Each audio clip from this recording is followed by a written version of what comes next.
Welcome friends. मैं सतीश तिवारी आप सभी का स्वागत करता हूं। इंडिया के किसी भी कम्पिटिटिव एग्जाम को फाइट करने के लिए, वो चाहे एसएससी का हो या फिर रेलवे का हो या फिर जिनका ग्रुप डी का एग्ज़ाम होने वाला है और जिनका रेलवे का बाकी रह गया था, उनके लिए मैं मैथ का कॉन्सेप्ट क्लियर करने में मदद करूंगा।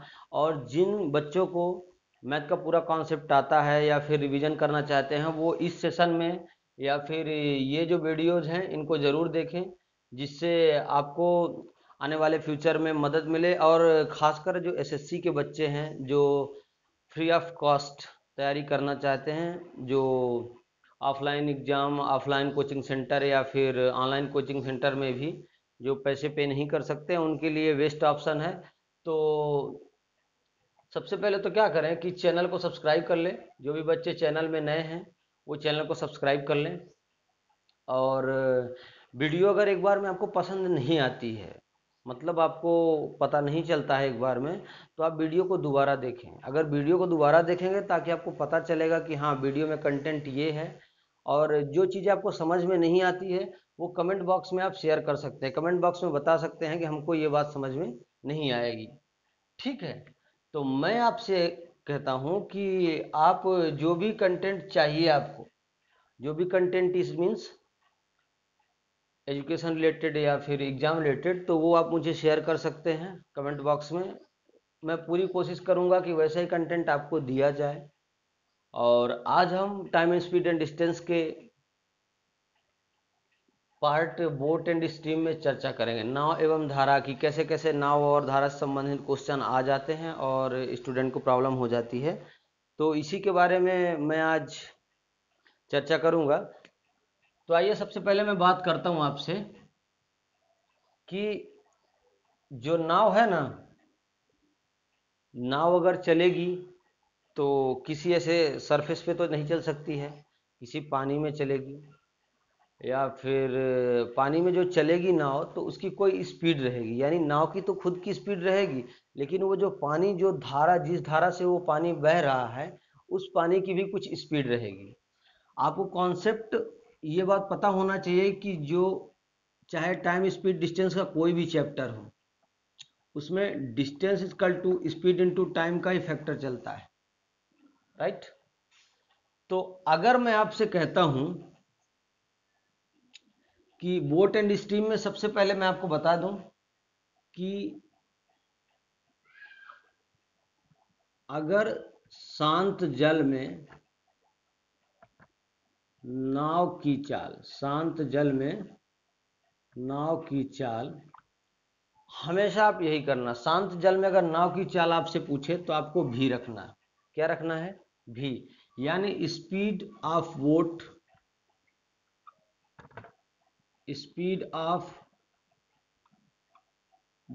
इन स्टिल वाटर,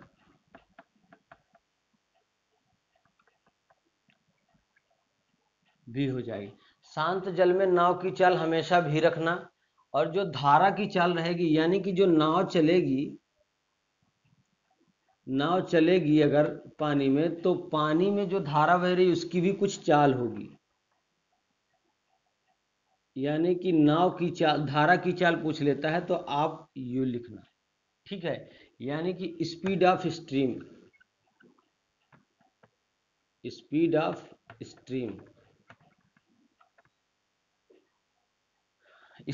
स्ट्रीम वो यू रहेगा।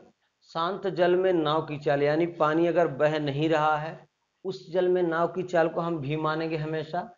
और धारा की चाल जो होगी, यानी जो पानी बह रहा है, जिस स्पीड से बह रहा है, उसकी चाल क्या हो जाएगी, हम यू मानेंगे। अब मैं आपको एक कॉन्सेप्ट बताया था, अगर आपको याद हो, टाइम स्पीड एंड डिस्टेंस में मैंने क्या कॉन्सेप्ट बताया था कि अगर ये मान लो कोई ट्रेन है, ये एक दूसरी ट्रेन है। ये टाइम स्पीड एंड डिस्टेंस में मैं आपको सिखा चुका हूँ, मैं फिर से बता रहा हूँ। ये किसी स्पीड से इधर जा रही है, उधर से आ रही है, और ये S2 स्पीड से क्या करती है, इधर से जा रही है, यानी एक दूसरे के अपोजिट है। तो मैंने आपको क्या सिखाया था कि जब टाइम स्पीड एंड डिस्टेंस में टाइम स्पीड एंड डिस्टेंस में टाइम स्पीड एंड डिस्टेंस में मैंने आपको सिखाया था कि जो इसका कॉन्सेप्ट रहेगा वो s1 प्लस s2 हो जाएगा, यानी टोटल डिस्टेंस में हमको s1 प्लस s2 कर देना है और स्पीड भी जोड़ देना है। ठीक है, स्पीड में हम क्यों किए थे ऐसा, क्योंकि उसमें क्या है, जो ये ट्रेन चल रही है ना, ये ट्रेन, दोनों ट्रेन एक दूसरे के अपोजिट आ रही है, इनका फ्रेम, जो इनका फ्रेम बना हुआ है वो दोनों का फ्रेम अलग अलग है। कुछ समझ में आ रहा है मैं क्या समझाने की कोशिश कर रहा हूँ? मेरे कहने का मतलब है जो दोनों ट्रेनें हैं ना, एक उधर से आ रही है और एक इधर से जा रही है, उन दोनों ट्रेनों का फ्रेम जो है वो अलग अलग है। इसका फ्रेम छोटा है, इसका बड़ा है, या फिर इसका बड़ा होगा इसका छोटा होगा। ठीक है, लेकिन बोट एंड स्ट्रीम में ये कॉन्सेप्ट नहीं चलता है। अगर अपोजिट में आया, यानी कि नाव उधर से आ रही है और धारा की चाल इधर से है, यानी पानी इधर से बह रहा है और नाव उसके अपोजिट आ रही है, जब नाव उसके अपोजिट आएगी तो क्या होगा, पानी उसको धक्का देगा, राइट। जब नाव धारा के अपोजिट रहेगी, यानी पानी इधर से बह रहा है और नाव उधर से आ रही है, तो क्या होगा कि पानी उसको धक्का देगा नाव को पीछे जाने के लिए। सेम डायरेक्शन में क्या हो जाएगा कि बोट एंड स्ट्रीम में s1 माइनस s2 हो जाता है, यानी कि इसमें रिलेटिव स्पीड का कॉन्सेप्ट नहीं चलता है। आपको ये चीज माइंड में सेट करके चलना है, बोट एंड स्ट्रीम में ये कॉन्सेप्ट नहीं चलेगा। ठीक है, यही चीज मैं आपको सिखाना चाह रहा था। अब मैं अगर आपसे कह दूं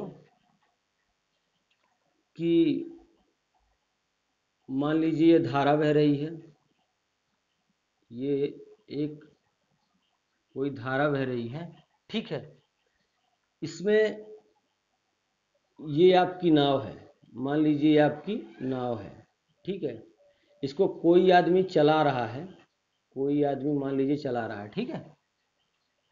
अब मैं अगर आपसे कह देता हूं, मैं अगर आपसे कह देता हूं कि जो नाव है ना, नाव की स्पीड v है और जो ये धारा बह रही है इसकी स्पीड u है।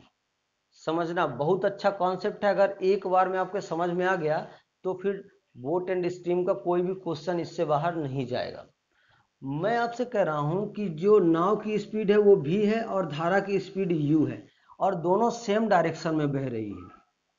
सेम डायरेक्शन मतलब उधर से अगर, या फिर इधर से मान लीजिए इधर से नाव जा रही है और पानी भी इधर से ही बह रहा है, यानी पानी का क्या होगा, पानी जिधर से बह रहा है नाव भी उधर से ही बह रही है, तो क्या होगा, पानी उसको धक्का देगा। किसको, नाव को। पानी जब नाव को धक्का देगा तो स्पीड दोनों की जुड़ जाएगी, यानी जिस स्पीड से धारा जा रही है और जिस स्पीड से नाव जा रही है उन दोनों को स्पीड को हम जोड़ देंगे, तो उसको क्या बोलते हैं हम, उसको हम बोलते हैं डाउन स्ट्रीम। क्या बोलेंगे, उसको हम बोलेंगे धारा की दिशा, धारा की दिशा में चाल, धारा की दिशा में चाल किसको बोलेंगे, जब पानी और नाव एक ही दिशा में बह रहे हैं, ठीक है। इसको हम और क्या बोल सकते हैं, तो और हम इसको दे सकते हैं धारा के अनुप्रवाह, और इसको हम क्या बोल सकते हैं, या धारा के अनुकूल। ऐसे ऐसे क्वेश्चन ये लैंग्वेज एग्जाम में आती है, इसलिए मैं आपको बता रहा हूं कि एग्जामिनर ऐसे ही करेगा कि धारा की दिशा में चाल दे देगा, धारा के अनुप्रवाह लिख देगा, या फिर धारा के अनुकूल बोल देगा, वो तीनों एक ही चीज है, या फिर डाउन स्ट्रीम बोलेगा, डाउन स्ट्रीम, ठीक है, डाउन स्ट्रीम बोलेगा, ठीक है। ये तीनों एक ही चाल है। तो अगर आप इधर से नाव चला रहे हो, इस साइड से नाव चल रही है और पानी भी इधर से बह रहा है, तो पानी क्या करेगा, पानी नाव को प्रेस करेगा, यानी धक्का देगा कि आगे आगे ऐसा करके, तो क्या होगा, नाव भी आगे जाएगी। तो नाव की खुद तो स्पीड है ही, लेकिन उसमें धारा की भी स्पीड इंक्लूड रहेगी। जब धारा की स्पीड उन दोनों में इंक्लूड रहेगी तो डाउन स्ट्रीम ऑफ स्पीड क्या हो जाएगा, धारा की दिशा में चाल क्या हो जाएगी, v प्लस यू। समझ गए? यानी कि नाव और धारा दोनों एक ही दिशा में अगर चल रहे हैं तो नाव की चाल क्या हो जाती है, धारा के अनुप्रवाह v प्लस यू हो जाती है। ठीक है, नाव की चाल धारा की दिशा में v प्लस यू हो जाएगी। क्यों? क्योंकि जो नाव है और जो धारा है वो एक ही दिशा में दोनों चल रहे हैं। ठीक है, नोट्स बनाते चलिएगा, ऐसा कॉन्सेप्ट आपको बहुत कम पढ़ाएंगे और फ्री ऑफ कॉस्ट तो बिल्कुल भी आपको नहीं मिलेगा। तो आप लोग नोट्स जरूर बनाइए और चैनल को सब्सक्राइब करिए। और जो भी बच्चे नए हैं या फिर बिगिनर हैं, वो जो शुरू करना चाहते हैं, वो इस चैनल को सब्सक्राइब कर लें, जिससे जो वीडियोज़ आपको डाली जाती है, जो वीडियोज़ आपको मिलती है, वो डेली आपको मिल जाए। और लाइक शेयर तो लाइक और सब्सक्राइब जरूर कर लीजिए, क्योंकि लाइक करने से क्या होता है, हमारा मोटिवेशन बनता है कि हम जो कंटेंट आपको दे रहे हैं वो सही है, वो आपको अच्छा लग रहा है। ठीक है, अब दूसरा कॉन्सेप्ट,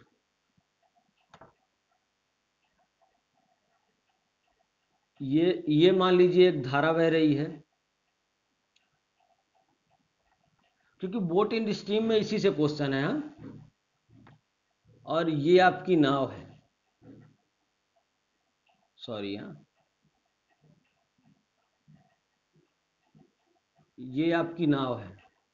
ठीक, इसमें कोई आदमी बैठा है और वो ऑपरेट कर रहा है। ठीक है, अब मैं अगर से आपसे कह रहा हूं कि ये जो नाव है ना, नाव की चाल भी है और धारा की चाल क्या रहेगी, धारा की चाल यू है, क्योंकि मैंने आपको पहले ही बताया कि ऐसा मान के चलोगे तो आपको समझ में आएगा। राइट, अब नाव जो धारा है वो इधर से चल रही है, यानी इस डायरेक्शन में, और जो नाव है वो एक अपोजिट डायरेक्शन में जा रही है। नाव उधर जा रही है और धारा इधर आ रही है, यानी पानी का बहाव इधर है और नाव जो जा रही है, नाव को चलाया जा रहा है, वो उधर चलाया जा रहा है। ठीक है, तो इसको क्या बोलते हैं, धारा की विपरीत दिशा में, धारा की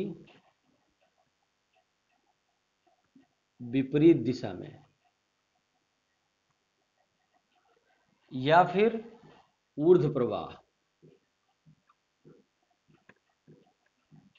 ऊर्ध्व प्रवाह, या फिर धारा के प्रतिकूल। ये सब लैंग्वेज पेपर में आती है जिससे बच्चों को पता नहीं चलता, इसलिए मैं लिख रहा हूं, धारा की विपरीत दिशा में नाव की चाल, ऊर्ध्व प्रवाह में, या फिर धारा की प्रतिकूल दिशा में नाव की चाल। ठीक है, तो मैं अगर आपसे कह रहा हूं कि मान लीजिए नाव इधर से चल रही है और पानी का बहाव उधर से है, तो पानी क्या करेगा, पानी नाव को रोकेगा, ऑब्वियसली रोकेगा कि नहीं रोकेगा। जो नाव इधर से बह रही है और पानी का बहाव उधर से, यानी धारा उधर से आ रही है, धारा की चाल उधर से है, तो क्या करेगा, वो नाव को रोकने का ट्राई करेगा। क्या, जो धारा की चाल है वो नाव को रोकने की कोशिश करेगी, यानी कि धारा के विपरीत दिशा में नाव की चाल v माइनस यू हो जाएगी। करेक्ट, यही चीज होगी। बहुत सरल भाषा में समझा रहा हूं और आपको ये चीज पता होना चाहिए। और इसको कहते हैं अप स्ट्रीम, इसको अप स्ट्रीम भी कहते हैं और उसको डाउन स्ट्रीम कहते थे। ठीक है,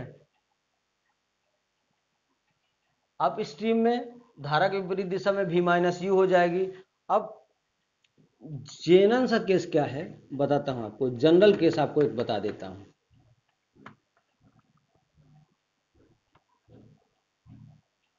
जनरल केस में ये बताता हूं कि जो पानी का बहाव है वो हमेशा कम रहता है और जो नाव का बहाव है वो हमेशा ज्यादा रहेगा। ऐसा क्यों, ऐसा क्यों? हमेशा क्वेश्चन में ये चीज होता है कि जो नाव की चाल है ना वो ज्यादा रहेगी और जो धारा की चाल है वो कम रहेगी। ऐसा क्यों? अगर धारा की चाल ज्यादा हो जाती है, अगर धारा की चाल ज्यादा हो जाती है तो क्या होगा, नाव चलेगी ही नहीं। तो ऑलवेज आपको ये कॉन्सेप्ट याद रखना है कि v is greater than u। समझ गए? ये कॉन्सेप्ट आपको ध्यान रखना है, तभी v u में माइनस होगा, हमेशा ध्यान रखना, क्योंकि ये जनरल केस है। अगर पानी का बहाव तेज हो जाएगा तो नाव अपोजिट दिशा में जाएगी, अगर धारा की विपरीत दिशा में चले, धारा का बहाव ज़्यादा हो जाएगा तो नाव जाएगी ही नहीं आगे, धारा पहले ही रोक लेगी उसको, पानी का बहाव पहले ही रोक लेगा। ये जनरल केस है, ठीक है। ये चीज आपको कॉन्सेप्ट पता होना चाहिए, ठीक। अब मैं आपसे एक बात और करता हूं, इसको मिटा देते हैं, फिर आपको समझाता हूं डिटेल में। अब जैसे मान लीजिए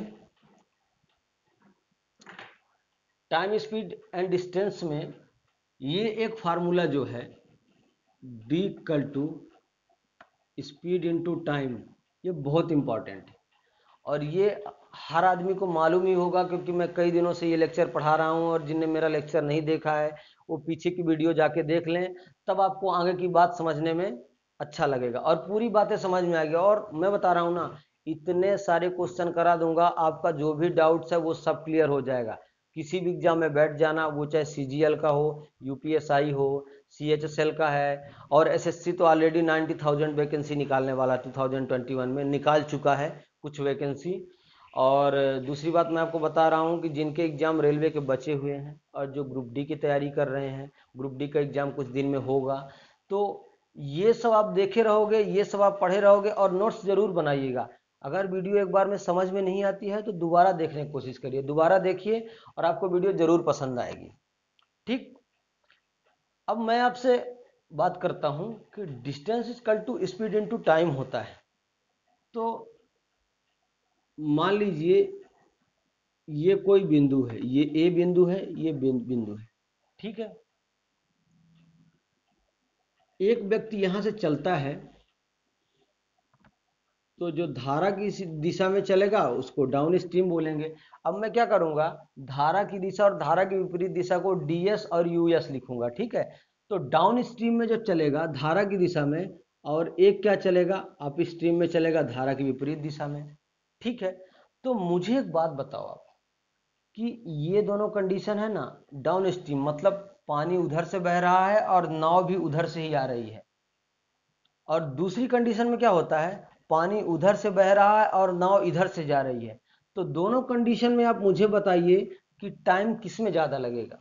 दोनों कंडीशन में आप इसमें और इसमें मुझे बताइए कि टाइम किस में ज़्यादा लगेगा। यानी कि मेरे कहने का मतलब है, धारा की दिशा में चाल और धारा की विपरीत दिशा में चाल, नाव में किस में टाइम ज़्यादा लगेगा। तो आप कहोगे,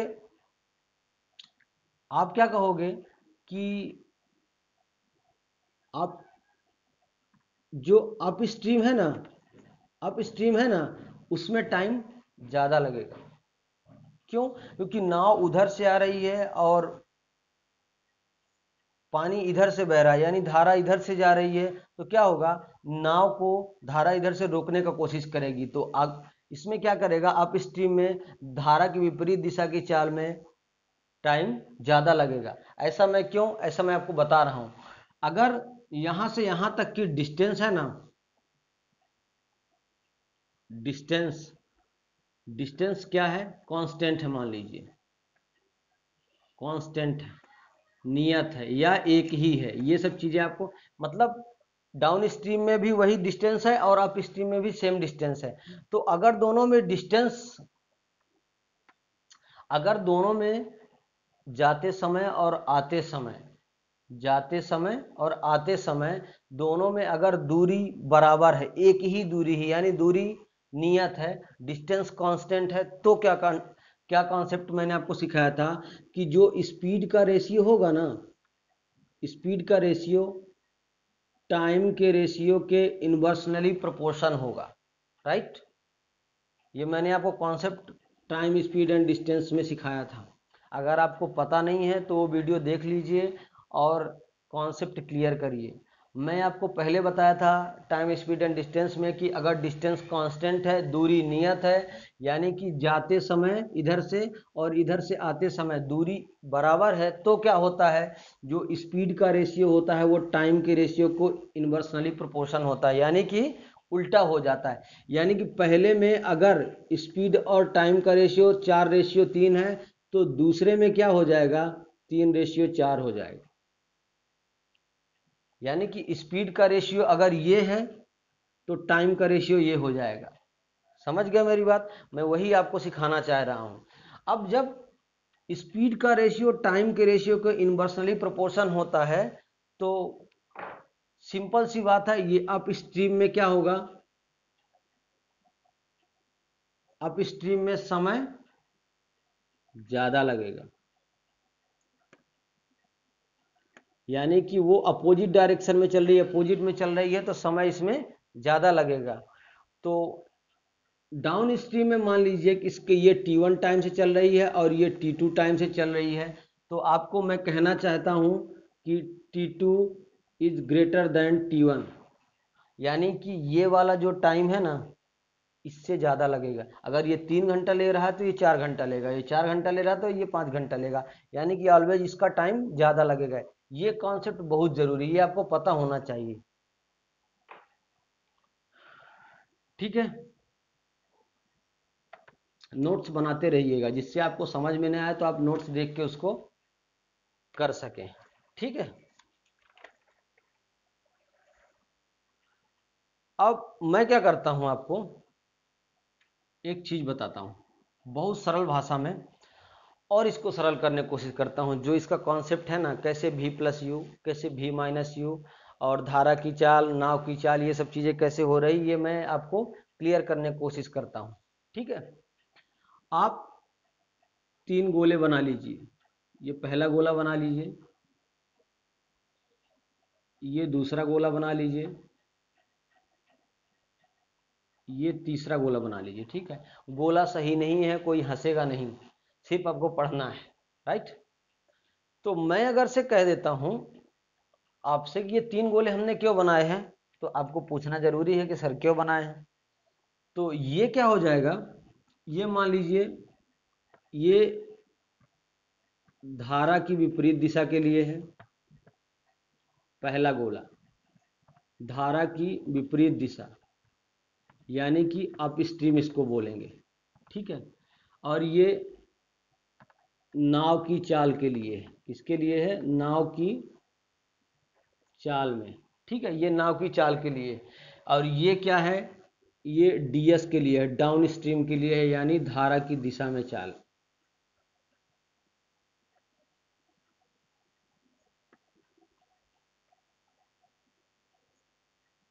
ये धारा की दिशा में चाल है, ये धारा की विपरीत दिशा में चाल है, और ये नाव की चाल है। ठीक है, तो धारा की विपरीत दिशा में चाल में मैंने आपको क्या सिखाया है, धारा की विपरीत दिशा में मैंने आपको क्या सिखाया है कि धारा की जो विपरीत दिशा है वो v माइनस यू होगी, मैंने आपको पीछे सिखाया है। और जो नाव की चाल है, नाव की चाल हमने v माना है, इसको v मान लीजिए।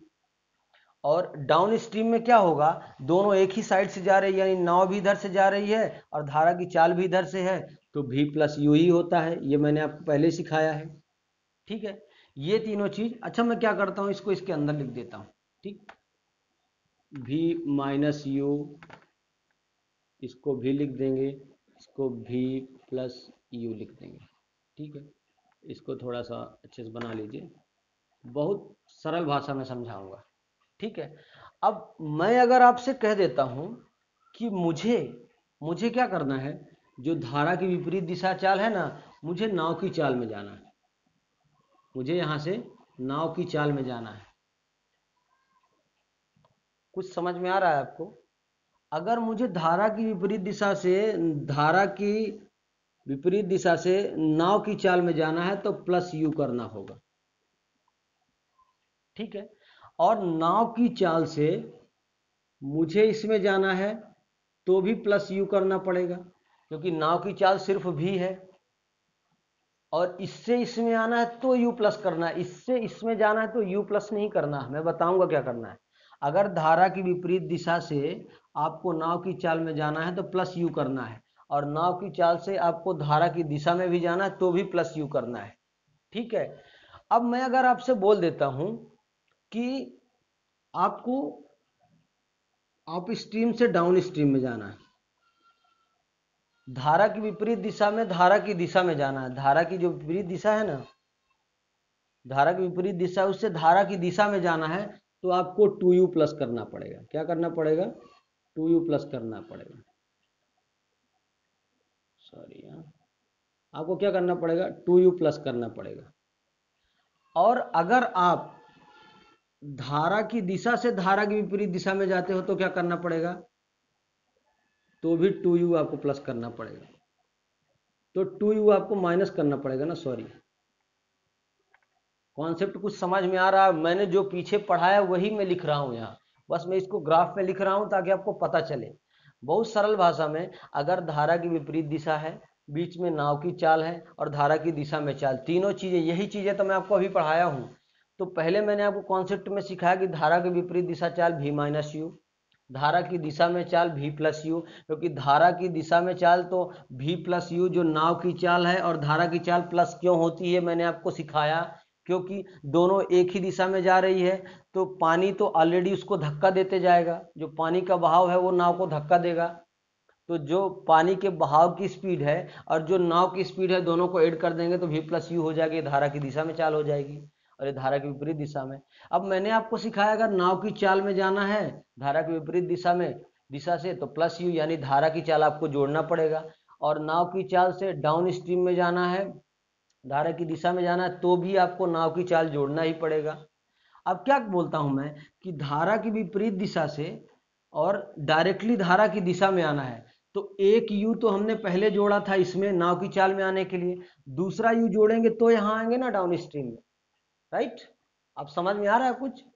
पहला यू हमने जोड़ा था नाव की चाल में आने के लिए, धारा की विपरीत दिशा से, धारा की विपरीत दिशा से नाव की चाल में आने के लिए मैंने पहला यू जोड़ा था।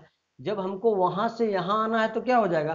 पहला यू प्लस दूसरा यू, तो कितना यू हो जाएगा? 2u। और ये 2u प्लस करेंगे तो यहां से यहां आ जाएंगे। वही मैंने नीचे लिख दिया है, मैंने ऊपर डायरेक्टली इन दोनों को जोड़ के यहां लिख दिया है, ठीक है? अब यहां से क्या हो जाएगा? इसमें से इसमें जाने के लिए प्लस यू किए हैं तो माइनस करना पड़ेगा। यहां से यहां जाने के लिए अगर यहां प्लस कर रहे हैं, इसमें से इसमें आने के लिए, नाव की चाल से धारा की दिशा में अगर आने के लिए यू प्लस कर रहे हैं तो जाने के लिए माइनस करना पड़ेगा। क्लियर है कॉन्सेप्ट? तो एक यू माइनस करेंगे यहां आ जाएंगे, दूसरा यू माइनस करेंगे तो यहां आ जाएंगे, वही मैंने माइनस 2u कर दिया है, दूसरा कुछ भी नहीं है, राइट? आपको कॉन्सेप्ट समझ में आना चाहिए मैं क्या समझाने की कोशिश कर रहा हूं। अगेन रिपीट मैं कर दे रहा हूं कि यहां से यहां आने के लिए मैंने u प्लस किया, फिर यहां से यहां आने के लिए मैंने u प्लस किया। u क्या है? u क्या है? धारा की चाल है।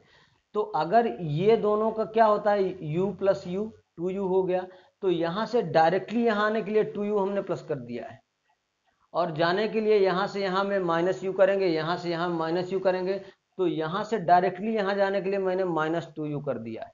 वही कॉन्सेप्ट मैं आपको सिखाना चाह रहा था अभी तक, मैं डायग्राम के माध्यम से आपको समझा रहा हूं। बिल्कुल बहुत ही सरल भाषा में ये कॉन्सेप्ट है, आपको ये चीज पता होना चाहिए, ठीक है? क्वेश्चन में आएंगे तो आपको सब पता चल जाएगा। अब अगर मैं आपसे कह देता हूं कि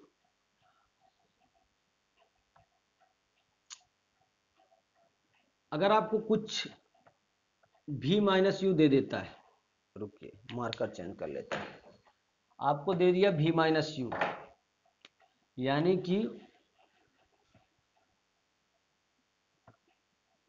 धारा के प्रतिकूल आपको चाल दे देता है, मान लो x, और धारा के अनुकूल क्या दे देता है? y, ठीक है? यानी धारा की दिशा में चाल दे दिया है आपको x, और धारा की विपरीत दिशा में दे दिया है y, ठीक है? ठीक है, तो v बराबर क्या होगा? अगर सब आपसे पूछ लिया v बराबर बताइए और u बराबर बताइए, तो आप क्या कहेंगे? अब धारा की विपरीत दिशा में जब पूछा है, धारा की विपरीत दिशा में y, धारा की दिशा में x दिया गया है, तो जो नाव की चाल रहेगी ना, v क्या है? नाव की चाल है। क्या है? नाव की चाल, और यही आपसे पूछा है। तो v बराबर क्या हो जाएगा? x प्लस वाई अपान 2। क्यों हो जाएगा? क्योंकि 2v बराबर x प्लस वाई ही होता है, ठीक है? 2v बराबर x प्लस वाई ही होता है। अब आपसे पूछ लिया क्या पूछ लिया, मान लो कि u पूछा है धारा की चाल, तो x माइनस बाई अपान 2 हो जाएगा। ये चीज छोटी छोटी चीजें हैं और ये बहुत इंपॉर्टेंट है जो आपको आना चाहिए। आपको दे दिया कि धारा की दिशा में चाल x है, धारा की विपरीत दिशा में चाल y है, और ये पूछ लेता है तो आपको क्या होगा। अब मान लीजिए मैं क्वेश्चन जैसे लिख देता हूं, आपको v बराबर दे दिया 14 और u बराबर दे दिया 10। अब आपसे पूछ लिया कि आप v और u का मान निकालिए, v बराबर बताइए और u बराबर बताइए। तो v क्या है, v नाव की चाल है, u धारा की चाल है। तो आपको क्या करना है, सिंपल सी चीज, आपको क्या क्या करना है, सिंपल सी चीज, आपको इसमें कुछ नहीं करना है। और मान लीजिए कुछ चीज और देना पड़ेगा इसमें, डिस्टेंस दे देता है, ये ए बिंदु है, ये बी है, इसकी टोटल दूरी 120 किलोमीटर मान लीजिए 120 किलोमीटर। ये यहाँ से यहाँ आता है कोई व्यक्ति और फिर वापस यहाँ से यहाँ जाता है, ये इसका डाउन स्ट्रीम हो जाएगा और ये इसका अप स्ट्रीम हो जाएगा। समझने की कोशिश करिए, मैं जो समझाने की कोशिश कर रहा हूँ, ठीक है। ये डाउन स्ट्रीम हो जाएगा, ये अप स्ट्रीम हो जाएगा। अब आपसे पूछेगा तो आपको क्या करना है, VU तो आपको दिया रहेगा ऑलरेडी। आपसे पूछ लिया कि धारा की दिशा में चाल बताइए, धारा की दिशा में चाल बताना है तो धारा की दिशा में चाल क्या हो जाएगा, 120 बटे V प्लस U। और धारा की विपरीत दिशा में चाल पूछेगा तो क्या होगा, 120 बटे V माइनस U। ऐसे ही क्वेश्चन आता है कि एक नाविक यहाँ से यहाँ जाता है, 120 किलोमीटर की दूरी है, और दूसरी बार फिर उसको वापस आता है, यानी डिस्टेंस कांस्टेंट है, दूरी नियत है 120 किलोमीटर हमने लिख दिया है, भी यू दे दिया तो नाव की चाल और धारा की चाल आपसे पूछ लेगा, यानी धारा की दिशा में चाल आप बताइए और धारा की विपरीत दिशा में चाल बताइए। तो धारा की दिशा में जब चाल निकालेंगे तो क्या हो जाएगा, 120 बटे 24 बराबर 5 घंटे। धारा की दिशा में जब जाएगा तो, यानी कि नाव भी उधर से आ रही है और धारा भी उधर से ही है, तो धारा की दिशा में चाल जो डाउन स्ट्रीम में हो जाएगा वो 5 घंटे हो जाएगा, ठीक है। और अप स्ट्रीम में जब पूछता है तो क्या हो जाएगा, 120 बटे 14 माइनस 10 4 बराबर 24 घंटे। यही आपका आंसर हो जाएगा। तो ये चीजें आपको पता होना चाहिए। ये मैं आपको डिटेल इसलिए दे रहा हूं कि पहले आपको कॉन्सेप्ट पता हो जाएगा तो आप ऑलरेडी उसको सॉल्व कर पाएंगे। अब सिर्फ एक छोटा सा कॉन्सेप्ट और बचा है, वो मैं आपको सिखा देता हूं बस। इसमें क्वेश्चन ये आता है, डिस्टेंस इक्वल टू, अगर डिस्टेंस कांस्टेंट है तब मैं बोल रहा हूं, डिस्टेंस निकालने का फॉर्मूला क्या है, x by upon x plus by into क्या करता है, टोटल टाइम, यानी जो टाइम डिफरेंस रहेगा ना उसको टोटल टाइम बोल देगा। जाने और आने में कितना समय लगा, जाने और आने में नाव को कितना समय लगा, वो उसका टोटल टाइम हो जाएगा। बस यहीं से ये खत्म हो जाता है। इतना ही क्वेश्चन आएगा आपके CHSL CGL में। आगे जो भी है मैं आपको कल बताऊंगा। और चैनल का नाम आपको पता है, कैच द मैथ।